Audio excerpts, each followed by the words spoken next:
Now, as you watch this video, 3 nations have active spacecraft orbiting or sitting on the surface of Mars. One of them just quietly landed a rover in 2021 without most of the world even noticing. Another has been sending signals to Mars since before your parents were born. And the third? The third spent $500 billion to make sure it gets there first. But here's the question that nobody in the mainstream media wants to sit down and properly answer. Who actually owns Mars? Is it the Americans who got there first with rovers? Is it the Russians who dreamed about it longest? Or is it China, a nation that has gone from zero space program to a full Mars mission in just 30 years? Today on Histrionics, we are going to answer that question completely, honestly, and with a level of detail that nobody else on YouTube has attempted. We are talking 60 years of rivalry, billions of dollars, Cold War secrets, international treaties that are older than most of your governments, and a modern space race that is right now heating up faster than a re-entry capsule burning through atmosphere. Stick with this video until the very end, because there is a twist in this story that most people never hear about. A legal and geopolitical reality that could change everything we think we know about who controls the future of our solar system. And before we go any further, if you are new to Histrionics, welcome. Hit that subscribe button right now, because this is exactly the kind of deep, factual history content we make every single week. Hit subscribe so you never miss another one. To understand who owns Mars, we have to understand something fundamental about how we got here. Because this is not just a story about rockets and rovers. This is a story about power, fear, pride, and the most expensive game of chess in human history. It begins, as so many modern conflicts do, with the end of World War II. In 1945, both the Americans and the Soviets did something that history books often mention too briefly. They raced into defeated Nazi Germany, and they grabbed its rocket scientists, literally. The Americans called their operation Operation Paperclip. They extracted over 1,600 German scientists, engineers, and technicians, including the man who designed the V-2 rocket, Wernher von Braun, and brought them to the United States. The Soviets did the same. They took equipment, blueprints, and engineers east to Moscow. And with that single act, the space race was loaded. All it needed was a trigger. That trigger came on the 4th of October, 1957. The Soviet Union launched Sputnik, the world's first artificial satellite, into orbit. It weighed just 83 kilograms. It transmitted nothing more sophisticated than a radio beep. But that beep was heard around the world. In Washington, D.C., senators reportedly panicked. Newspapers screamed. The American public, which had been told it was the most technologically advanced nation on Earth, watched the sky at night, wondering if that tiny blinking dot passing overhead was Soviet. The space race had begun. And Mars, though still decades away from being a real target, had just been placed in the crosshairs. Now here is what I want you to think about as we go through this video. Was the space race ever really about science? Or was it always about control? Keep that question in your mind, we will come back to it. Most people in Europe and the West know the Soviet space program through 2 things, Sputnik and Yuri Gagarin. But what is almost completely forgotten is that the Soviets were obsessed with Mars. Absolutely, deeply, strategically obsessed. Between 1960 and 1973, the Soviet Union launched no fewer than 12 missions aimed at Mars. 12. Let that number settle for a moment. They called the program Mars with typical Soviet directness. Mars 1, Mars 2, Mars 3, and so on. And the early results were devastating. Mission after mission failed. Rockets exploded on the launch pad. Spacecraft lost contact in the void between planets. One probe reached Mars orbit only to stop transmitting 17 seconds after it landed on the surface. 17 seconds. After traveling hundreds of millions of kilometers, 17 seconds. But here is what made the Soviet program remarkable. They did not stop. In the culture of Cold War Soviet science, failure was not an option, you announced. You buried it in classified files, rebuilt the rocket, and tried again. And in 1971, they achieved something genuinely historic. Mars 3 became the first spacecraft in human history to achieve a soft landing on the Martian surface. First. Not America, the Soviet Union. Now I want to stop here and ask you something, and I want you to answer this in the comments below. Before watching this video, did you know it was the Soviets who first landed on Mars? Because most people in Western Europe have never been taught this, tell me in the comments. Did you know? Yes or no? The man behind much of this was Sergei Korolev, the chief designer. His name was so secret during the Cold War that the Soviets referred to him only as the chief designer in public. The Americans did not even know he existed until after he died in 1966. He was the engineering genius who had already given the world Sputnik and Gagarin, and he had grand plans for Mars. Korolev's death was a catastrophic blow to the Soviet program. Without him, the bureaucratic and engineering chaos that had always existed beneath the surface began to take over. Missions became less coordinated, funding became harder to justify, and then something happened that changed everything. America landed on the moon, July 20th, 1969. Neil Armstrong, the Eagle. You know the story. But what you may not fully appreciate is what that moment did to Soviet morale and Soviet Mars ambitions. The Politburo, humiliated on the moon, began to quietly redirect resources. Mars became less of a priority. The program limped on through the 1970s, but the golden age of Soviet Mars ambition was, for all practical purposes, over. Russia would not attempt another Mars mission until 1988. And that mission, Phobos 2, also failed. Russia has not successfully completed a Mars mission to this day.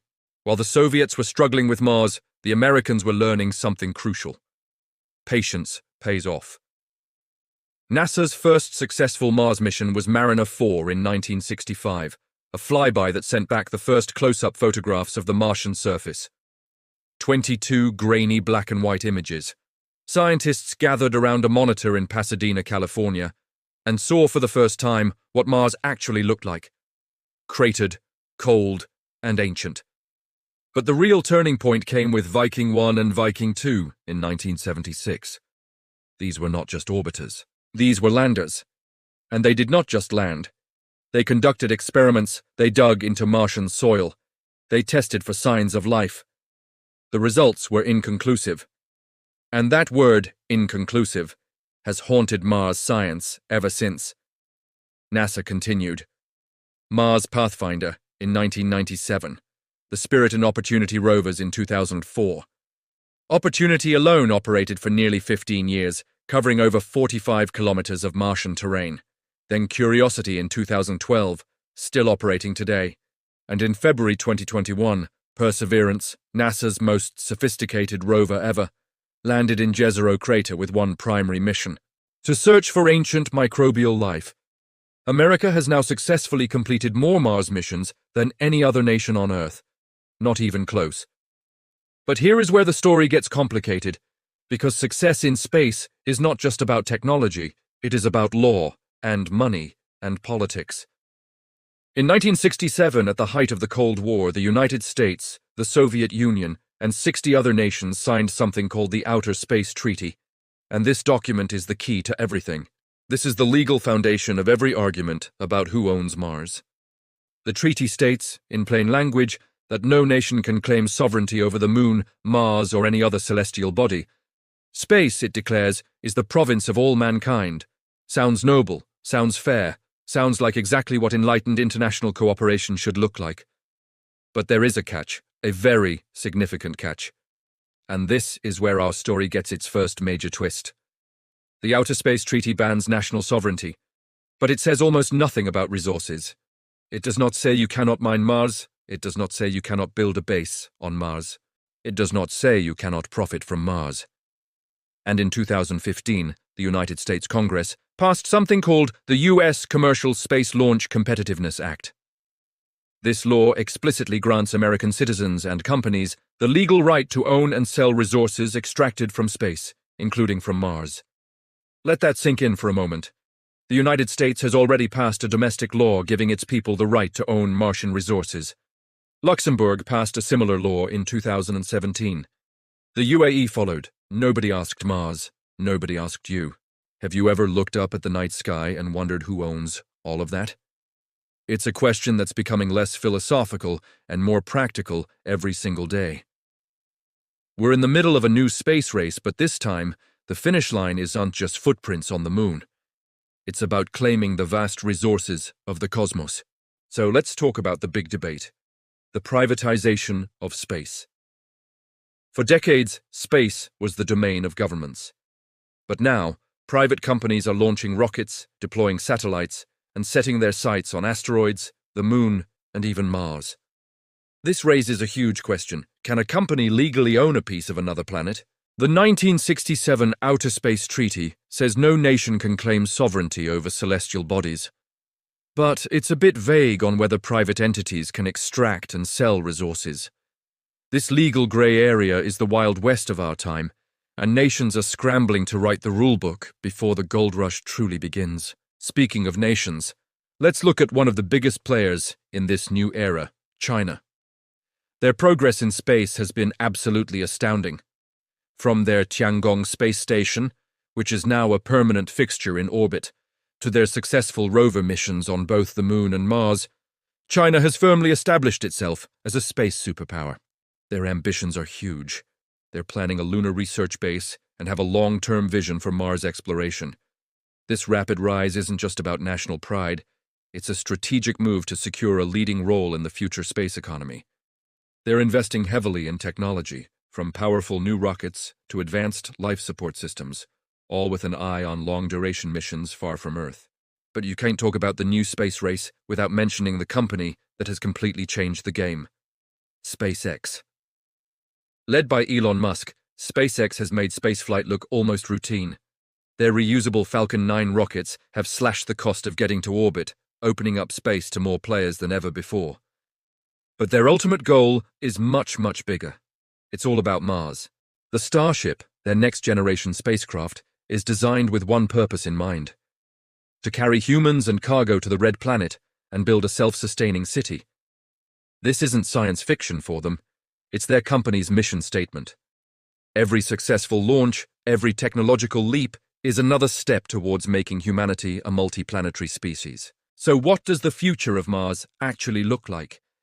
It's going to be a fascinating mix of national ambition and private enterprise.